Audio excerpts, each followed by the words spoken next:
Tranquil Tales. The Secret Garden by Frances Hodgson Burnett. Part 2. Chapter 5. The Cry in the Corridor. At first, each day which passed by for Mary Lennox was exactly like the others. Every morning she awoke in her tapestried room and found Martha kneeling upon the hearth building her fire. Every morning she ate her breakfast in the nursery, which had nothing amusing in it, and after each breakfast she gazed out of the window across to the huge moor, which seemed to spread out on all sides and climb up to the sky. And after she had stared for a while, she realized that if she did not go out, she would have to stay in and do nothing. And so she went out. She did not know that this was the best thing she could have done, and she did not know that when she began to walk quickly, or even run along the paths and down the avenue, she was stirring her slow blood and making herself stronger by fighting with the wind, which swept down from the moor. She ran only to make herself warm, and she hated the wind which rushed at her face and roared and held her back as if it were some giant she could not see. But the big breaths of rough, fresh air blown over the heather filled her lungs with something which was good for her whole thin body, and whipped some red colour into her cheeks, and brightened her dull eyes when she did not know anything about it. But after a few days spent almost entirely out of doors, she wakened one morning knowing what it was to be hungry, and when she sat down to her breakfast, she did not glance disdainfully at her porridge and push it away, but took up her spoon and began to eat it, and went on eating it until her bowl was empty. "Tha got on well enough with that this morning, didn't tha?" said Martha. "It tastes nice today," said Mary, feeling a little surprised herself. "It's the air of the moor that's giving thee stomach for thy victuals," answered Martha. "It's lucky for thee that thou's got victuals as well as appetite. There's been 12 in our cottage as had the stomach and nothing to put in it. You go on playing you out of doors every day, and you'll get some flesh on your bones, and you won't be so yeller." "I don't play," said Mary. "I have nothing to play with." "Nothing to play with?" exclaimed Martha. "Our children plays with sticks and stones. They just runs about and shouts and looks at things." Mary did not shout, but she looked at things. There was nothing else to do. She walked round and round the gardens and wandered round the paths in the park. Sometimes she looked for Ben Weatherstaff, but though several times she saw him at work, he was too busy to look at her, or was too surly. Once, when she was walking toward him, he picked up his spade and turned away, as if he did it on purpose. One place she went to oftener than any other was the long walk outside the gardens with the walls round them. There were bare flower beds on either side of it, and against the walls ivy grew thickly. There was one part of the wall where the creeping dark green leaves were more bushy than elsewhere. It seemed as if for a long time that part had been neglected. The rest of it had been clipped and made to look neat, but at this lower end of the walk it had not been trimmed at all. A few days after she had talked to Ben Weatherstaff, Mary stopped to notice this and wondered why it was so. She had just paused and was looking up at a long spray of ivy swinging in the wind, when she saw a gleam of scarlet, and heard a brilliant chirp, and there, on the top of the wall, perched Ben Weatherstaff's robin redbreast, tilting forward to look at her with his small head on one side. "Oh," she cried out, "is it you? Is it you?" And it did not seem at all queer to her that she spoke to him as if she were sure that he would understand and answer her. He did answer. He twittered and chirped and hopped along the wall as if he were telling her all sorts of things. It seemed to Mistress Mary as if she understood him too, though he was not speaking in words. It was as if he said, "Good morning. Isn't the wind nice? Isn't the sun nice? Isn't everything nice? Let us both chirp and hop and twitter. Come on, come on." Mary began to laugh, and as he hopped and took little flights along the wall, she ran after him. Poor little thin, sallow, ugly Mary. She actually looked almost pretty for a moment. "I like you, I like you," she cried out, pattering down the walk, and she chirped and tried to whistle, which last she did not know how to do in the least. But the robin seemed to be quite satisfied, and chirped and whistled back at her. At last he spread his wings and made a darting flight to the top of a tree, where he perched and sang loudly. That reminded Mary of the first time she had seen him. He had been swinging on a treetop then, and she had been standing in the orchard. Now she was on the other side of the orchard and standing in the path outside a wall much lower down, and there was the same tree inside. "It's in the garden no one can go into," she said to herself. "It's the garden without a door. He lives in there. How I wish I could see what it is like." She ran up the walk to the green door she had entered the first morning. Then she ran down the path, through the other door, and then into the orchard. And when she stood and looked up, there was the tree on the other side of the wall.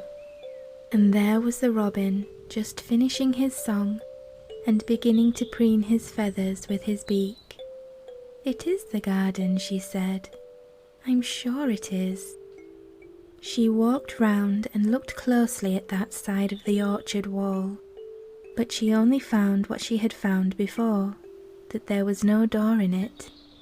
Then she ran through the kitchen gardens again, and out onto the walk outside the long ivy-covered wall, and she walked to the end of it and looked at it, but there was no door. And then she walked to the other end, looking again, but there was no door. "It's very queer," she said. "Ben Weatherstaff said there was no door, and there is no door. But there must have been one 10 years ago, because Mr. Craven buried the key." This gave her so much to think of that she began to be quite interested, and feel that she was not sorry that she had come to Misselthwaite Manor. In India she had always felt hot and too languid to care much about anything. The fact was that the fresh wind from the moor had begun to blow the cobwebs out of her young brain and to waken her up a little. She stayed out of doors nearly all day, and when she sat down to her supper at night, she felt hungry and drowsy and comfortable. She did not feel cross when Martha chattered away. She felt as if she rather liked to hear her, and at last she thought she would ask her a question. She asked it after she had finished her supper and had sat down on the hearth rug before the fire. "Why did Mr. Craven hate the garden?" she said. She had made Martha stay with her, and Martha had not objected at all. She was very young and used to a crowded cottage full of brothers and sisters, and she found it dull in the great servants' hall downstairs, where the footmen and upper housemaids made fun of her Yorkshire speech and looked upon her as a common little thing, and sat and whispered among themselves. Martha liked to talk, and the strange child, who had lived in India and been waited upon by blacks, was novelty enough to attract her. She sat down on the hearth herself, without waiting to be asked. "Art thou thinking 'bout that garden yet?" she said. "I knew thou would. That was just the way with me when I first heard about it." "Why did he hate it?" Mary persisted. Martha tucked her feet under her and made herself quite comfortable. "Listen to the wind wuthering round the house," she said.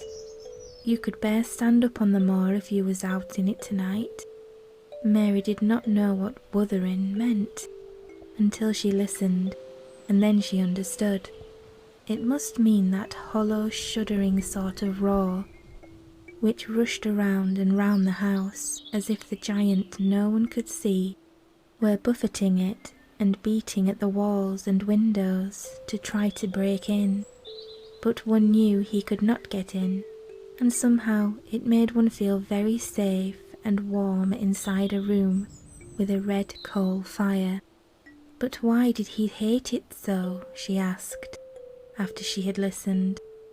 She intended to know if Martha did. Then Martha gave up her store of knowledge. "Mind," she said, "Mrs. Medlock said it's not to be talked about. There's lots of things in this place that's not to be talked over. That's Mr. Craven's orders. His troubles are non-servants' business, he says. But for the garden, he wouldn't be like he is. It was Mrs. Craven's garden that she had made when first they were married, and she just loved it, and they used to tend the flowers themselves, and none of the gardeners was ever let to go in. Him and her used to go in and shut the door, and stay there for hours and hours, reading and talking, and she was just a bit of a girl, and there was an old tree with a branch bent like a seat in it, and she made roses grow over it, and she used to sit there. But one day when she was sitting there, the branch broke, and she fell on the ground and was hurt so bad that next day she died. The doctors thought he'd go out of his mind and die too. That's why he hates it. No one's ever gone in since, and he won't let anyone talk about it." Mary did not ask any more questions. She looked at the red fire and listened to the wind wuthering. It seemed to be wuthering louder than ever. At that moment, a very good thing was happening to her. 4 good things had happened to her, in fact, since she came to Misselthwaite Manor. She had felt as if she had understood a robin, and that he had understood her. She had run in the wind until her blood had grown warm, and she had been healthily hungry for the first time in her life, and she had found out what it was to be sorry for someone. But as she was listening to the wind, she began to listen to something else. She did not know what it was, because at first she could scarcely distinguish it from the wind itself. It was a curious sound. It seemed almost as if a child were crying somewhere. Perhaps the wind sounded rather like a child crying, but presently Mistress Mary felt quite sure this sound was inside the house, not outside it. It was far away, but it was inside. She turned round and looked at Martha. "Do you hear anyone crying?" she said. Martha suddenly looked confused. "No," she answered. "It's the wind. Sometimes it sounds like as if someone was lost on the moor and wailing. It's got all sorts of sounds." "But listen," said Mary. "It's in the house, down one of those long corridors." And at that very moment, a door must have been opened somewhere downstairs, for a great rushing draught blew along the passage, and the door of the room they were sat in was blown open with a crash. And as they both jumped to their feet, the light was blown out, and the crying sound was swept down the far corridor, so that it was to be heard more plainly than ever. "There," said Mary, "I told you so. It is someone crying, and it isn't a grown-up person." Martha ran and shut the door and turned the key, but before she did it, they both heard the sound of a door in some far passage shutting with a bang, and then everything was quiet, for even the wind ceased wuthering for a few moments. "It was the wind," said Martha stubbornly, "and if it wasn't, it was little Betty Butterworth, the scullery maid. She's had the toothache all day." But something troubled and awkward in her manner made Mistress Mary stare very hard at her. She did not believe she was speaking the truth. Chapter 6. There was someone crying. There was. The next day the rain poured down in torrents again, and when Mary looked out of her window, the moor was almost hidden by grey mist and cloud. There could be no going out today. "What do you do in your cottage when it rains like this?" she asked Martha. "Try to keep from under each other's feet, mostly," Martha answered. There does seem a lot of us then. Mother's a good-tempered woman, but she gets fair moithered. The biggest ones goes out in the cowshed and plays there. Dickon, he doesn't mind the wet. He goes out just the same, as if the sun was shining. He says he sees things on rainy days as doesn't show when it's fair weather. He once found a little fox cub half drowned in its hole, and he brought it home in the bosom of his shirt to keep it warm. Its mother had been killed nearby, and the hole was swum out, and the rest of the litter was dead. He's got it at home now. He found a half-drowned young crow another time, and he brought it home too, and tamed it. It's named Soot, because it's so black, and it hops and flies about with him everywhere. The time had come when Mary had forgotten to resent Martha's familiar talk. She had even begun to find it interesting, and to be sorry when she stopped or went away. The story she had been told by her ayah when she lived in India had been quite unlike those Martha had to tell about the moorland cottage which held 14 people who lived in 4 little rooms and never had quite enough to eat. The children seemed to tumble about and amuse themselves like a litter of rough, good-natured collie puppies. Mary was most attracted by the mother and Dickon. When Martha told stories of what Mother said or did, they always sounded comfortable. "If I had a raven or a fox cub, I could play with it," said Mary. "But I have nothing." Martha looked perplexed. "Can thou knit?" she said. "No," answered Mary. "Can thou sew?" "No." "Can thou read?" "Yes." "Then why doesn't thou read something, or learn a bit of spelling? Thou'st old enough to be learning thy book a good bit now." "I haven't any books," said Mary. "Those I had were left in India." "That's a pity," said Martha. "If Mrs. Medlock had let thee go into the library, there's thousands of books there." Mary did not ask where the library was, because she was suddenly inspired by a new idea. She made up her mind to go and find it herself. She was not troubled about Mrs. Medlock. Mrs. Medlock always seemed to be in her comfortable housekeeper's sitting room downstairs. In this queer place, one scarcely ever saw anyone at all.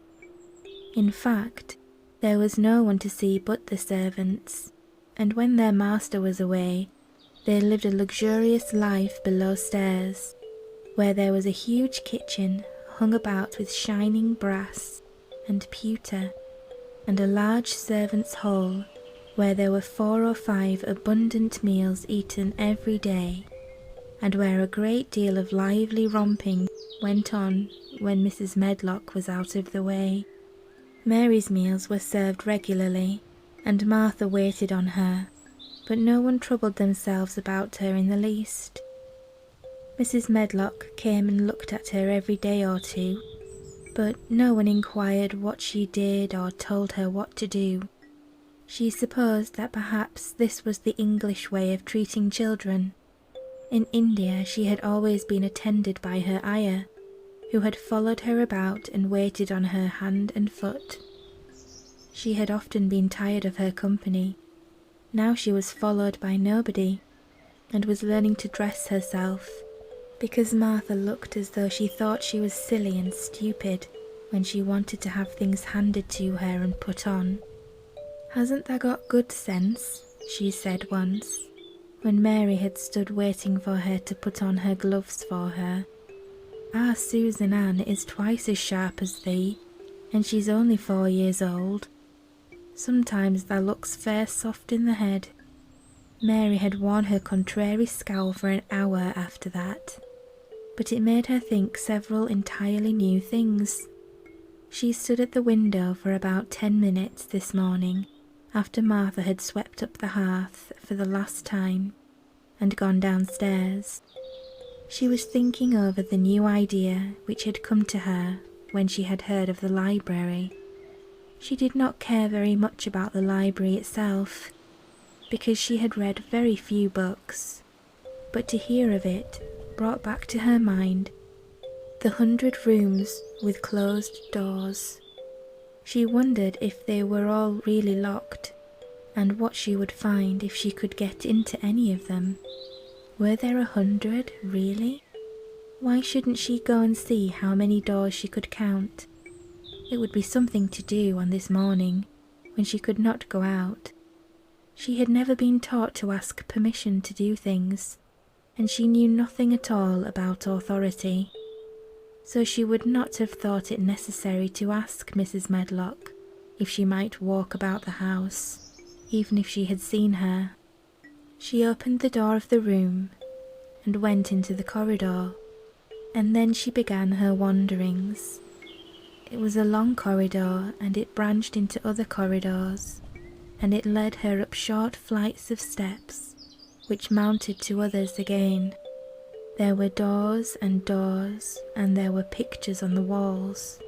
Sometimes they were pictures of dark, curious landscapes, but oftenest they were portraits of men and women in queer, grand costumes made of satin and velvet. She found herself in one long gallery whose walls were covered with these portraits. She had never thought there could be so many in any house. She walked slowly down this place and stared at the faces, which also seemed to stare at her. She felt as if they were wondering what a little girl from India was doing in their house. Some were pictures of children, little girls in thick satin frocks, which reached to their feet and stood out about them, and boys with puffed sleeves and lace collars and long hair, or with big ruffs around their necks. She always stopped to look at the children and wonder what their names were, and where they had gone, and why they wore such odd clothes. There was a stiff, plain little girl rather like herself. She wore a green brocade dress and held a green parrot on her finger. Her eyes had a sharp, curious look. "Where do you live now?" said Mary aloud to her. "I wish you were here. Surely no other little girl ever spent such a queer morning."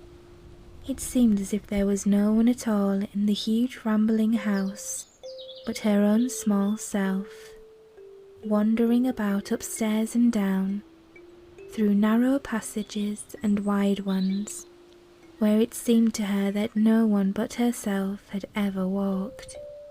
Since so many rooms had been built, people must have lived in them, but it all seemed so empty that she could not quite believe it was true. It was not until she climbed to the second floor that she thought of turning the handle of a door. All the doors were shut, as Mrs. Medlock had said they were, but at last she put her hand on the handle of one of them and turned it. She was almost frightened for a moment when she felt that it turned without difficulty, and that when she pushed upon the door itself, it slowly and heavily opened. It was a massive door and opened into a big bedroom.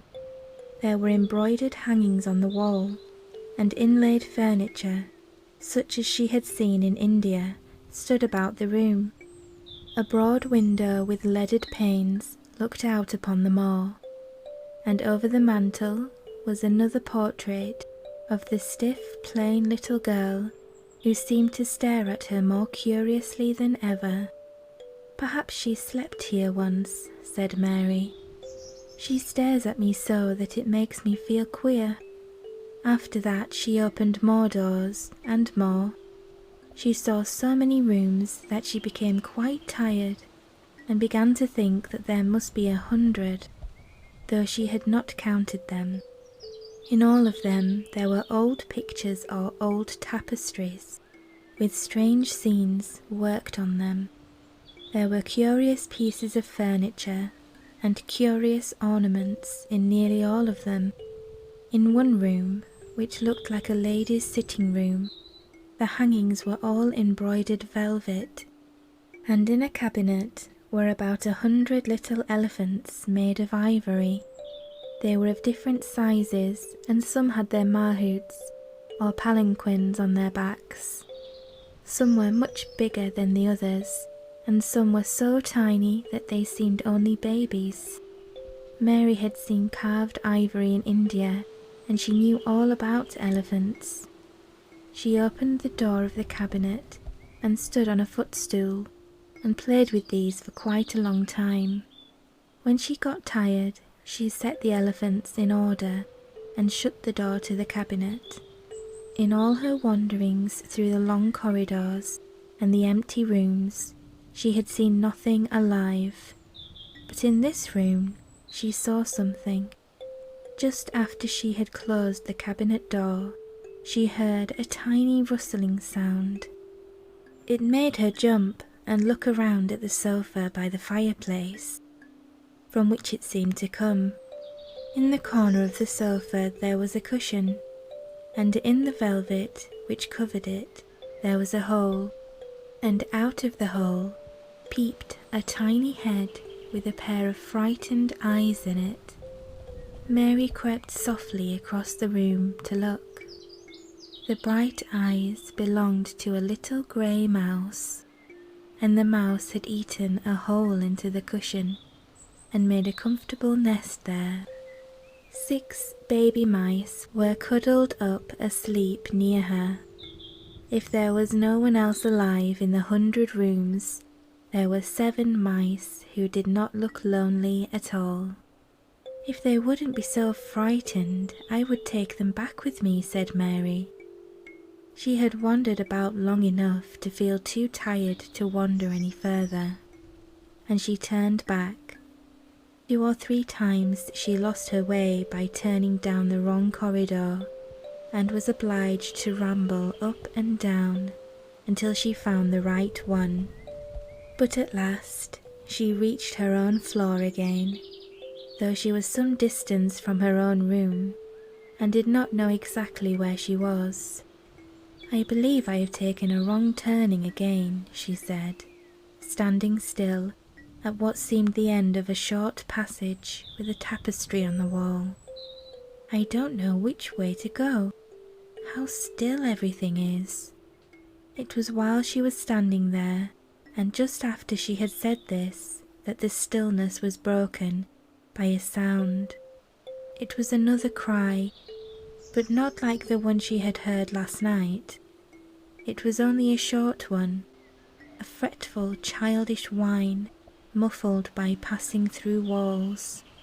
"It's nearer than it was," said Mary, her heart beating rather faster, "and it is crying." She put her hand accidentally upon the tapestry near her, and then sprang back, feeling quite startled. The tapestry was the covering of a door, which fell open and showed her that there was another part of the corridor behind it, and Mrs. Medlock was coming up it with her bunch of keys in her hand and a very cross look on her face. "What are you doing here?" she said, and she took Mary by the arm and pulled her away. "What did I tell you?" "I turned around the wrong corner," explained Mary. "I didn't know which way to go and I heard someone crying." She quite hated Mrs. Medlock at that moment, but she hated her more the next. "You didn't hear anything of the sort," said the housekeeper. "You, come along back to your own nursery, or I'll box your ears." And she took her by the arm and half pushed, half pulled her up one passage and down another, until she pushed her in at the door of her own room. "Now," she said, "you stay where you're told to stay, or you'll find yourself locked up. The master had better get you a governess, same as he said he would. You're one that needs someone to look sharp after you. I've got enough to do." She went out of the room and slammed the door after her, and Mary went and sat on the hearth rug, pale with rage. She did not cry, but ground her teeth. There was someone crying, there was, she said to herself. She had heard it twice now, and sometime she would find out. She had found out a great deal this morning. She felt as if she had been on a long journey, and at any rate, she had had something to amuse her all the time. And she had played with the ivory elephants, and had seen the grey mouse and its babies in their nest in the velvet cushion. Chapter 7. The Key to the Garden. 2 days after this, when Mary opened her eyes, she sat upright in her bed immediately and called to Martha, "Look at the moor! Look at the moor!" The rainstorm had ended, and the grey mist and clouds had been swept away in the night by the wind. The wind itself had ceased, and a brilliant, deep blue sky arched high over the moorland. Never, never had Mary dreamed of a sky so blue.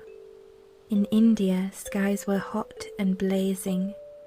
This was of a deep, cool blue, which almost seemed to sparkle like the waters of some lovely bottomless lake. And here and there, high in the arched blueness, floated small clouds of soft white fleece. The far-reaching world of the moor itself looked softly blue instead of the gloomy purple-black or awful dreary grey. "Aye," said Martha with a cheerful grin, "the storm's over for a bit. It does like this at this time of the year. It goes off in a night like it was pretending it had never been here, and never meant to come again. That's because the springtime's on its way. It's a long way off yet, but it's coming." "I thought perhaps it always rained or looked dark in England," Mary said. No," said Martha, sitting up on her heels, among her black lead brushes. "Now to the sort." "What does that mean?" asked Mary seriously.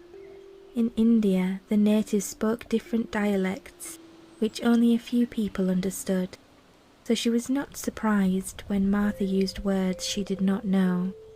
Martha laughed as she had done the first morning. "There now," she said, "I've talked broad Yorkshire again like Mrs. Medlock said I mustn't. Now to the sort means nothing of the sort." Slowly and carefully, but it takes so long to say it. Yorkshire's the sunniest place on earth when it is sunny. I told thee thou'd like the moor after a bit. Just you wait till you see the gold-coloured gorse blossoms, and the blossoms of the broom and the heather flowering, all purple bells and hundreds of butterflies fluttering, and bees humming, and skylarks soaring up and singing. You'll want to get out on it at sunrise and live out on it all day like Dickon does."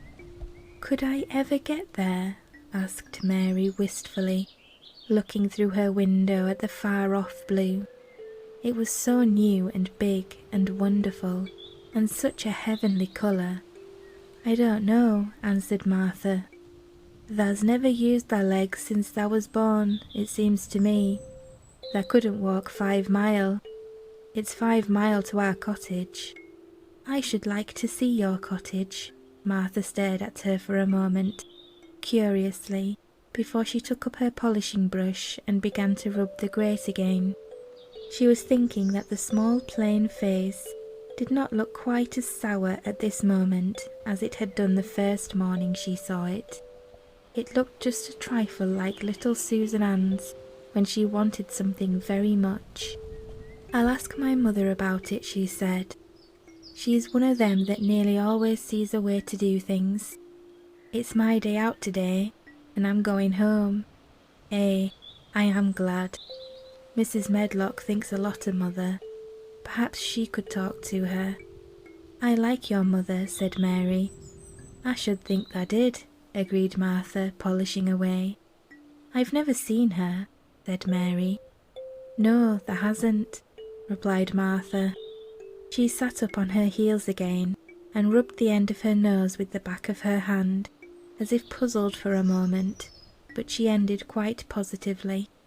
"Well, she's that sensible and hard-working and good-natured and clean that no one could help liking her whether they'd seen her or not. When I'm going home to her on my day out, I just jump for joy when I'm crossing the moor." "I like Dickon," said Mary, "and I've never seen him." "Well," said Martha stoutly, "I've told thee that the very birds likes him, and the rabbits and wild sheep, and ponies, and the foxes themselves. I wonder," staring at her reflectively, "what Dickon would think of thee." "He wouldn't like me," said Mary in her stiff, cold little way. "No one does."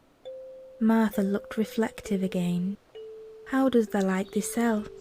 she inquired, really quite as if she were curious to know. Mary hesitated a moment and thought it over. "Not at all, really," she answered. "But I never thought of that before." Martha grinned a little, as if at some homely recollection. "Mother said that to me once. She said she was at her wash-tub, and I was in a bad temper and talking ill of folk, and she turns around on me and says, 'Tha young vixen tha. There tha stands, saying tha doesn't like this one, and tha doesn't like that one. How does tha like thysel?' It made me laugh, and it brought me to my senses in a minute." She went away in high spirits as soon as she had given Mary her breakfast. She was going to walk 5 miles across the moor to the cottage, and she was going to help her mother with the washing and do the week's baking and enjoy herself thoroughly.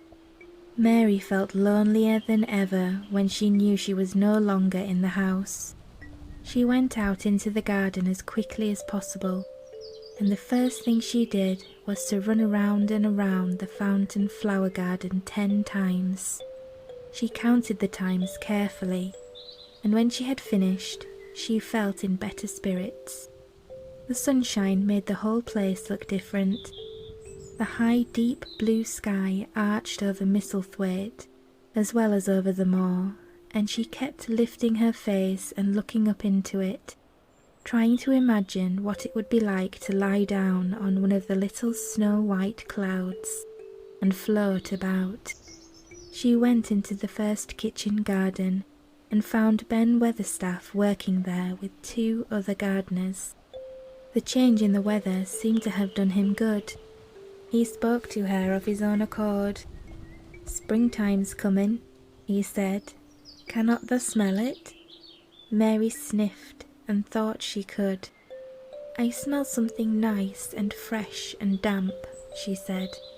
"That's the good rich earth," he answered, digging away. "It's in a good humour making ready to grow things. It's glad when planting time comes." It's dull in the winter when it's got nought to do. In the flower gardens out there, things will be stirring down below in the dark. The sun's warming 'em. You'll see bits of green spikes sticking out of the black earth after a bit." "What will they be?" asked Mary. "Crocuses and snowdrops and daffydowndillies. Has thee never seen 'em?" "No, everything is hot and wet and green after the rains in India," said Mary, "and I think things grow up in a night." "These won't grow up in a night," said Weatherstaff. "Thou'll have to wait for 'em. They'll poke up a bit higher here, and push out a spike more there, and uncurl a leaf this day, and another that. You watch 'em." "I am going to," answered Mary. Very soon she heard the soft rustling flight of wings again, and she knew at once that the robin had come again. He was very pert and lively, and hopped about so close to her feet, and put his head on one side and looked at her so slyly that she asked Ben Weatherstaff a question. "Do you think he remembers me?" she said. "Remembers thee?" said Weatherstaff indignantly. "He knows every cabbage stump in the gardens, let alone the people. He's never seen a little wench here before, and he's bent on finding out all about thee. There's no need to try to hide anything from him." "Are things stirring down below in the dark, in that garden where he lives?" Mary inquired.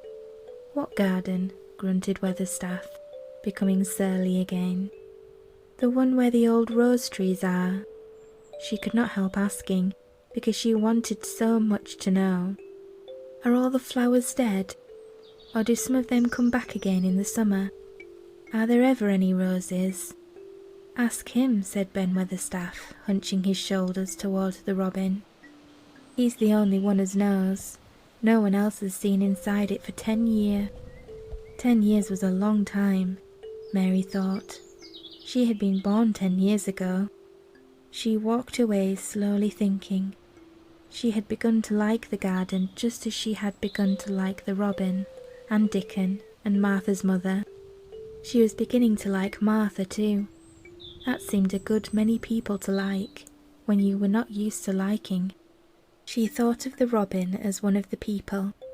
She went to her walk outside the long ivy-covered wall, over where she could see the treetops. And the second time she walked up and down, the most interesting and exciting thing happened to her, and it was all through Ben Weatherstaff's robin. She heard a chirp and a twitter, and when she looked at the bare flower bed at her left side, there he was hopping about and pretending to peck things out of the earth, to persuade her that he had not followed her. But she knew he had followed her, and the surprise so filled her with delight that she almost trembled a little. "You do remember me," she cried out. "You do. You are prettier than anything else in the world." She chirped and talked and coaxed, and he hopped and flirted his tail and twittered. It was as if he were talking. His red waistcoat was like satin, and he puffed his tiny breast out, and was so fine and so grand and so pretty that it was really as if he were showing her how important and like a human person a robin could be. Mistress Mary forgot that she had ever been contrary in her life, when he allowed her to draw closer and closer to him, and bend down and talk and try to make something like robin sounds. Oh, to think that he should actually let her come as near to him as that. He knew nothing in the world would make her put out her hand toward him or startle him in the least tiniest way. He knew it because he was a real person, only nicer than any other person in the world. She was so happy that she scarcely dared to breathe. The flower bed was not quite bare. It was bare of flowers because the perennial plants had been cut down for their winter rest, but there were tall shrubs and low ones which grew together at the back of the bed, and as the robin hopped about under them, she saw him hop over a small pile of freshly turned up earth. He stopped on it to look for a worm. The earth had been turned up because the dog had been trying to dig up a mole, and he had scratched quite a deep hole. Mary looked at it, not really knowing why the hole was there, and as she looked, she saw something almost buried in the newly turned soil. It was something like a ring of rusty iron or brass, and when the robin flew up into a tree nearby, she put out her hand and picked the ring up. It was more than a ring, however. It was an old key which looked as if it had been buried a long time. Mistress Mary stood up and looked at it, with an almost frightened face as it hung from her finger. "Perhaps it has been buried for 10 years, she said in a whisper. "Perhaps it is the key to the garden." Chapter 8. The Robin Who Showed the Way. She looked at the key quite a long time. She turned it over and over and thought about it. As I have said before, she was not a child who had been trained to ask permission or consult her elders about things. All she thought about the key was that if it was the key to the closed garden, and if she could find out where the door was, she could perhaps open it and see what was inside the walls and what had happened to the old rose trees. It was because it had been shut up so long that she wanted to see it. It seemed as if it must be different from other places, and that something strange must have happened to it during 10 years. Besides that, if she liked it, she could go into it every day and shut the door behind her, and she could make up some play of her own, and play it quite alone, because nobody would ever know where she was, but would think the door was still locked and the key buried in the earth. The thought of that pleased her very much. Living, as it were, all by herself in a house with 100 mysteriously closed rooms, and having nothing whatever to do to amuse herself, she set her inactive brain to working, and was actually awakening her imagination. There is no doubt that the fresh, strong, pure air from the moor had a great deal to do with it. Just as it had given her an appetite, and fighting with the wind had stirred her blood, so the same things had stirred her mind. In India she had always been too hot and languid and weak to care much about anything, but in this place she was beginning to care and to want to do new things. Already she felt less contrary, though she did not know why. She put the key in her pocket and walked up and down her walk. No one but herself ever seemed to come there, so she could walk slowly and look at the wall, or rather at the ivy growing on it. The ivy was the baffling thing. Howsoever carefully she looked, she could see nothing but thickly growing, glossy, dark green leaves. She was very much disappointed. Something of her contrariness came back to her as she paced the walk and looked over it at the treetops inside. It seemed so silly, she said to herself, to be near it and not be able to get in. She took the key in her pocket when she went back to the house, and she made up her mind that she would always carry it with her when she went out, so that if she ever should find the hidden door, she would be ready. Mrs. Medlock had allowed Martha to sleep all night at the cottage, but she was back at her work in the morning, with cheeks redder than ever and in the best of spirits. "I got up at 4 o'clock, she said. It was pretty on the moor, with the birds getting up and the rabbits scampering about, and the sun rising. I didn't walk all the way. A man gave me a ride in his cart, and I did enjoy myself." She was full of stories of the delights of her day out. Her mother had been glad to see her, and they had got the baking and washing all out of the way. She had even made each of the children a dough cake with a bit of brown sugar in it. I had 'em all piping hot when they came in from playing on the moor, and the cottage all smelt a nice clean hot baking, and there was a good fire, and they just shouted for joy. Our Dickon, he said our cottage was good enough for a king to live in. In the evening they had all sat around the fire, and Martha and her mother had sewed patches on torn clothes and mended stockings, and Martha had told them about the little girl who had come from India and who had been waited on all her life by what Martha called blacks, until she didn't know how to put on her own stockings. They did like to hear about you," said Martha. "They wanted to know all about the blacks and about the ship you came in. I couldn't tell 'em enough." Mary reflected a little. "I'll tell you a great deal more before your next day out," she said, "so that you will have more to talk about. I dare say they would like to hear about riding on elephants and camels and about the officers going to hunt tigers."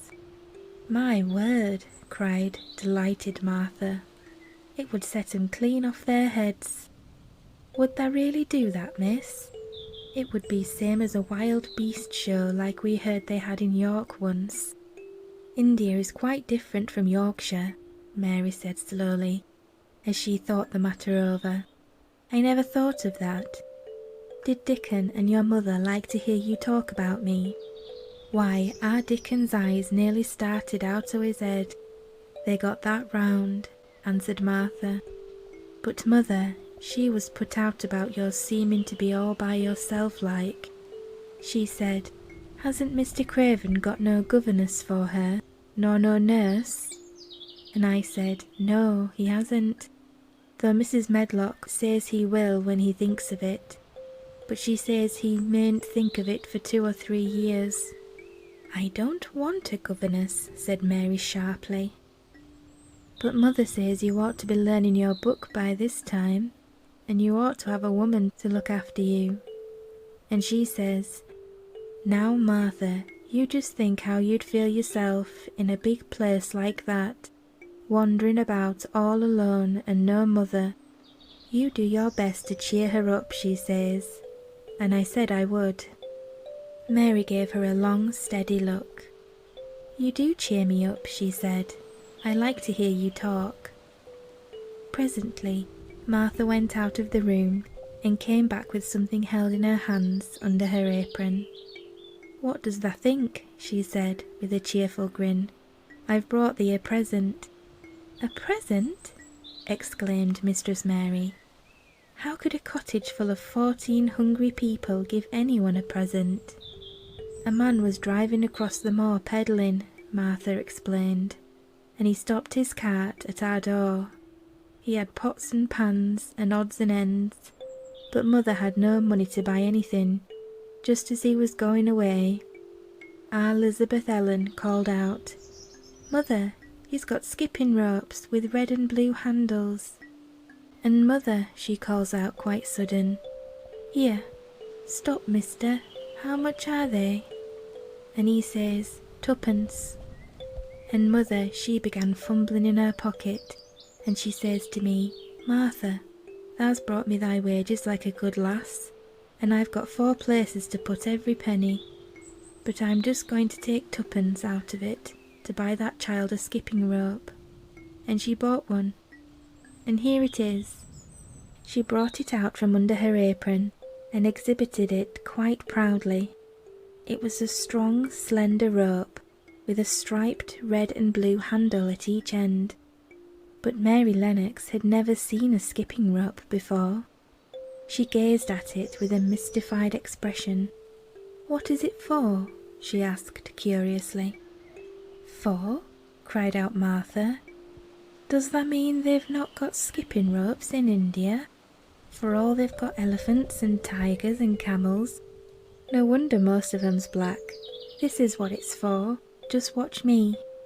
And she ran into the middle of the room, and taking a handle in each hand, began to skip and skip and skip, while Mary turned in her chair to stare at her, and the queer faces in the old portraits seemed to stare at her too, and wonder what on earth this common little cottager had the impudence to be doing under their very noses. But Martha did not even see them.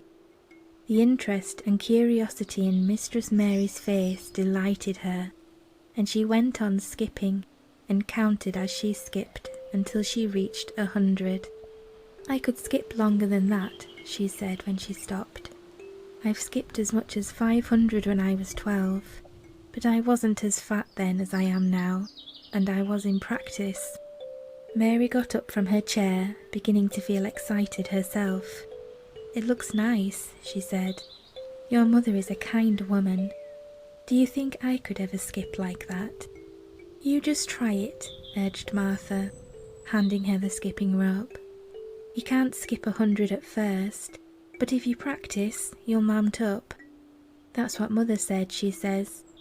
Nothing will do her more good than skipping rope. It's the sensiblest toy a child can have. Let her play out in the fresh air skipping, and it'll stretch her legs and arms and give her some strength in 'em."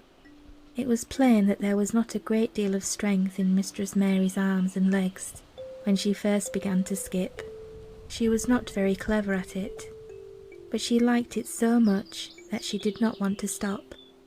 "Put on the things and run and skip out of doors," said Martha. "Mother said I must tell you to keep out of doors as much as you could, even when it rains a bit, so as they wrap up warm." Mary put on her coat and hat and took her skipping rope over her arm. She opened the door to go out, and then suddenly thought of something and turned back rather slowly.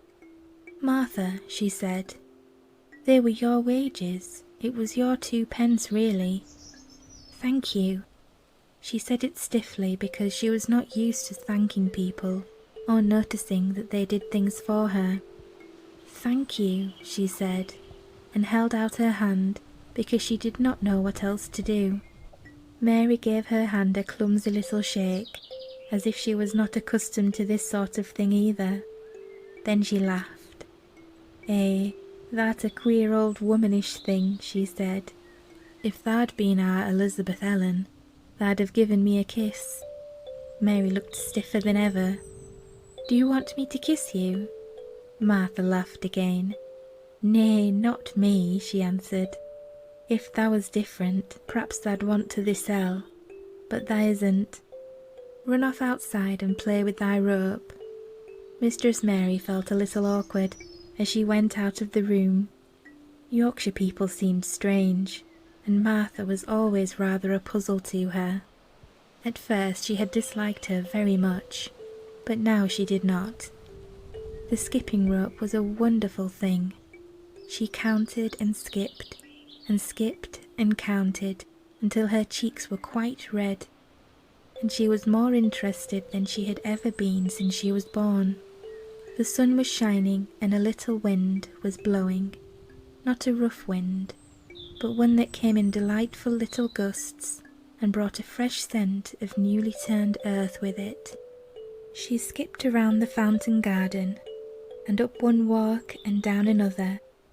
She skipped at last into the kitchen garden and saw Ben Weatherstaff digging and talking to his robin, which was hopping about him. She skipped down the walk toward him, and he lifted his head and looked at her with a curious expression. She had wondered if he would notice her. She wanted him to see her skip. "Well," he exclaimed, "upon my word, perhaps thou art a young un after all, and perhaps thou's got child blood in thy veins instead of sour buttermilk. Thou's skipped red into thy cheeks, as sure as my name's Ben Weatherstaff. I couldn't have believed thou could do it."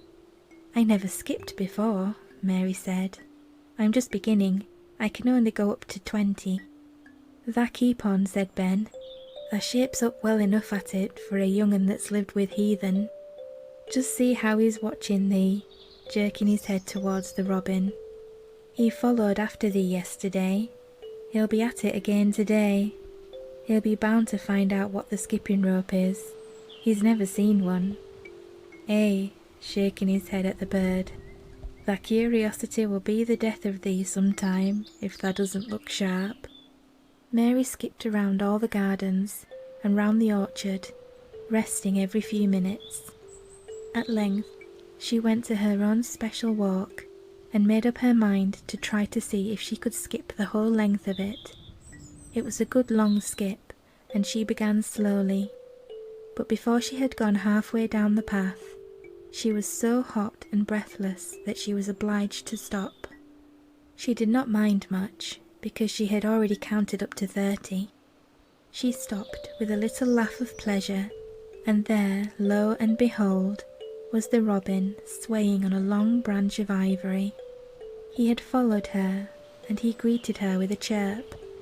As Mary had skipped towards him, she felt something heavy in her pocket strike against her at every jump, and when she saw the robin, she laughed again. "You showed me where the key was yesterday," she said. "You ought to show me the door today, but I don't believe you know." The robin flew from his swinging spray of ivory onto the top of the wall, and he opened his beak and sang a loud, lovely trill, merely to show off. Nothing in the world is quite as adorably lovely as a robin when he shows off, and they are nearly always doing it. Mary Lennox had heard a great deal about magic in her Ayah's stories, and she always said that what happened almost at that moment was magic. One of the nice little gusts of wind rushed down the walk, and it was a stronger one than the rest. It was strong enough to wave the branches of the trees, and it was more than strong enough to sway the trailing sprays of untrimmed ivy hanging from the wall. Mary had stepped close to the robin, and suddenly the gust of wind swung aside some loose ivy trails, and more suddenly still she jumped towards it and caught it in her hand. This she did because she had seen something under it, a round knob which had been covered by the leaves hanging over it. It was the knob of a door. She put her hands under the leaves and began to pull and push them aside. Thick as the ivy hung, it nearly all was a loose and swinging curtain, though some had crept over wood and iron. Mary's heart began to thump and her hands to shake a little in her delight and excitement. The robin kept singing and twittering away, and tilted his head to one side, as if he were as excited as she was. What was this under her hands, which was square and made of iron, and which her fingers found a hole in? It was the lock of a door which had been closed 10 years, and she put her hand in her pocket, drew out the key, and found it fitted the keyhole. She put the key in and turned it. It took 2 hands to do it, but it did turn. And then she took a long breath and looked behind her up the long walk to see if anyone was coming. No one was coming. No one ever did come, it seemed. And she took another long breath, because she could not help it. And she held back the swinging curtain of ivy and pushed back the door, which opened slowly, slowly. Then she slipped through it and shut it behind her, and stood with her back against it, looking about her and breathing quite fast with excitement and wonder and delight. She was standing inside the secret garden. End of part 2. Thank you so much for watching. If you enjoyed this video, don't forget to like, comment and subscribe, and hit the notification bell to be informed when the next part is available. Good night, sleepyheads. Sweet dreams.